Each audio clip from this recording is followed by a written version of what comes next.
নমস্কাৰ ৰাইজ, জয় অসম সকলোকে স্বাগতম জনালোঁ মোৰ অন্য এটা নতুন ভিডিঅ'লৈ। আৰু আজিৰ ভিডিঅ'টো জুবিন দাৰ ওপৰতে ভিডিঅ'টো বনাব লৈছোঁ, যিহেতু আমাৰ প্ৰিয় কণ্ঠশিল্পীগৰাকী নাই আৰু সকলোৱে মনত দুখ লাগি আছে আৰু জুবিন দাই ন্যায় পাওক তাকে সকলোৱে আশা কৰি আছে। এটা উচিত ন্যায় পাওক যদি কোনোবা দোষী সাব্যস্ত হয়।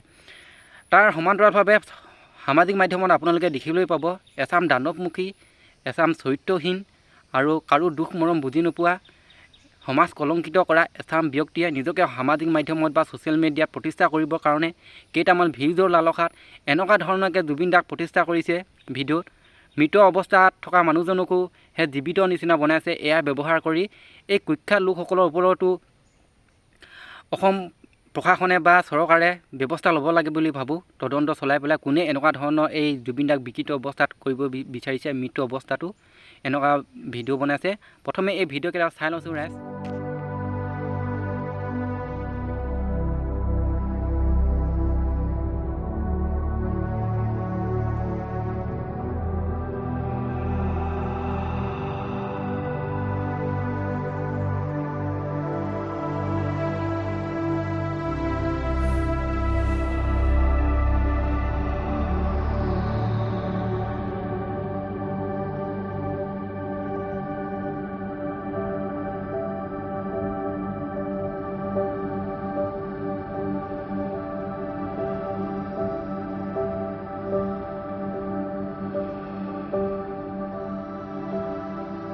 দেখিলে নহয় ৰাইজ, মৰা মানুহজনক কি ধৰণৰ ভিডিঅ' বনাইছে।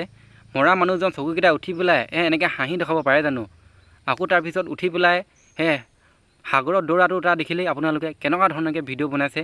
তাৰপিছত আকৌ সেইটো উঠি পেলাই গৰিমা বৌক সাৱটি ধৰাটো, সেইবোৰ ভিডিঅ' জানো গ্ৰহণযোগ্য হয়? বৰ্তমান সকলোৱে বিচাৰিছে জুবিন দাই এটা ন্যায় পাওক বুলি, কিন্তু এই তাৰ মাজতে এই এনেকুৱা ধৰণৰ সমাজ কলংকিত কৰা এইসকলৰ ওপৰতো সঁচাকৈ একশ্যন ল'ব লাগে, তদন্ত চলাই পেলাই।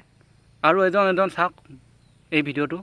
আপোনালোকৰ আটাইৰে পৰা হাত জোৰ কৰি ক্ষমা খুজিব বিচাৰিম।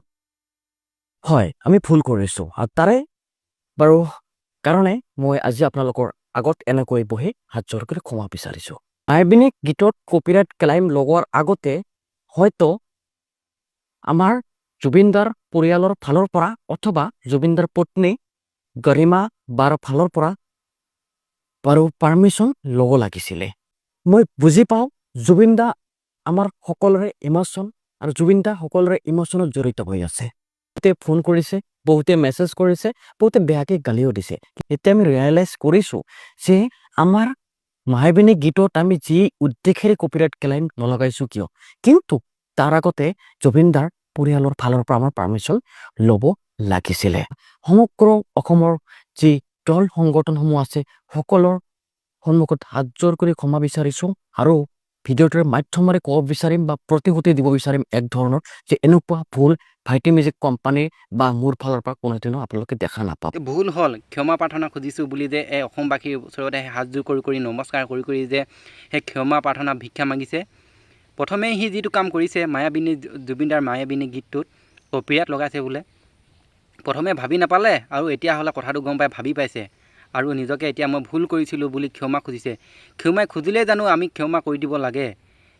আৰু এইজনৰ ওপৰতো একশ্যন ল'ব লাগে। আৰু ইহঁতেই মেইন সমাজ কলংকিত লোক। এনেকুৱা ধৰণৰ মানুহবিলাকেই খান, আলি, ৰহমান লিখা এই মানুহবিলাকেই যিকোনো ঘটনা ঘটিলেই অসমত ইহঁত এজন হ'লেও মানে তাত সংলগ্ন থাকেই। ইহঁতবোৰে এই সমাজখন অতিকৈ মানে প্ৰদূষিত কৰিছে বুলি ক'ব লাগিব। বেয়া কৰি নি আছে সমাজখন বৰ্তমান। আৰু আমাক অসমীয়া জাতি বুলি, অসমত বাস কৰা অসমীয়া জাতি এটা আৱেগিক জাতি বুলি গম পায়। অকল তামোল পাণ দিলেই যে ইহঁতে মানি লয় বুলি ভাবে, আৰু সেইটো কৰিব নালাগে আচলতে। আমি অসমীয়া হৈ পেলাই এতিয়া তেনেকুৱা সময় নাই আৰু তামোল পাণ এটা দিলেই নমস্কাৰ হাত জোৰ কৰি ক্ষমা প্ৰাৰ্থনা খুজিলেই ক্ষমা কৰি দিব নালাগে।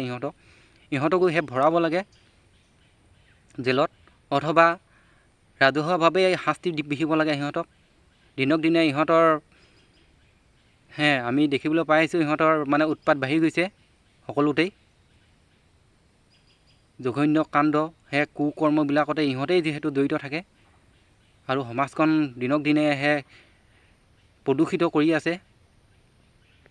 গতিকে ৰাইজ, এজন জুবিনদাৰ প্ৰেমিক হিচাপে আৰু জুবিনদাৰ যিহেতু মৃত্যু হ'লেই আৰু মৃত্যু হোৱাৰ পাছতো এনেকুৱা ধৰণৰ ভিডিঅ' আচলতে সামাজিক মাধ্যমত পাই থাকিব বা ছ'চিয়েল মিডিয়াত চাই থাকিব পাম বুলি আশা কৰা নাছিলোঁ আৰু তাকেহে লৈ মনতে খুই দৰাই থকা দুষাৰিমান কথা আপোনালোকৰ আগত শ্বেয়াৰ কৰিলোঁ আৰু আপোনালোকেও আমাৰ প্ৰিয় কণ্ঠশিল্পীগৰাকীৰ মৃত্যু যিহেতু হ'লেই আৰু তেনেকুৱা ধৰণৰ ভিডিঅ' চাই থাকিবলৈ বিচাৰে নে নিবিচাৰে কমেণ্ট বক্সত জনাব বুলি আশা কৰিলোঁ আৰু মোৰ কথাখিনি কেনেকুৱা লাগিল কমেণ্ট বক্সত জনাবলৈ নাপাহৰিব নতুন এটা ভিডিঅ'ত সকলোকে লগ পাম আজিলৈ ইমানখিনিতে সামৰণি মাৰিছোঁ ধন্যবাদ